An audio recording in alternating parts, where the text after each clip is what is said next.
Saudara, beragam cara dilakukan untuk memperingati Hari Sumpah Pemuda.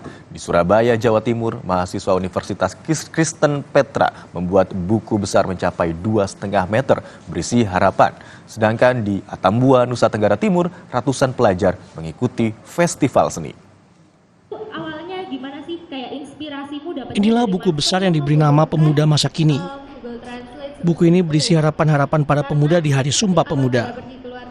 Buku besar ini berukuran 2 x 2,5 meter dengan ketebalan mencapai 60 cm. Di bagian halaman pertama terdapat pembukaan buku. Sedangkan di halaman kedua terdapat tempelan pesan dan harapan yang ditulis oleh para pengunjung perpustakaan. Buku besar ini diletakkan di lobi Perpustakaan Universitas Kristen Petra Surabaya. Selain buku besar, mahasiswa juga memamerkan karya poster bertemakan Sumpah Pemuda.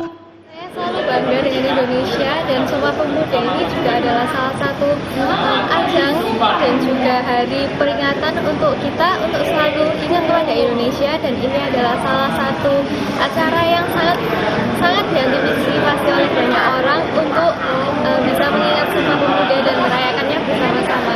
Ini luar biasa. Sedangkan di Atambua, Belu, NTT, Festival Pelajar Nusantara tahun 2023 diikuti oleh ratusan pelajar di seluruh SMA di kota Atambua. Dengan mengusung tema Pelajar Indonesia Bersatu Kreatif dan Tangguh untuk Indonesia Maju, sejumlah acara digelar, di antaranya Lomba Video Kreatif Nusantara, Lomba Tari Kreatif, dan Lomba Memasak.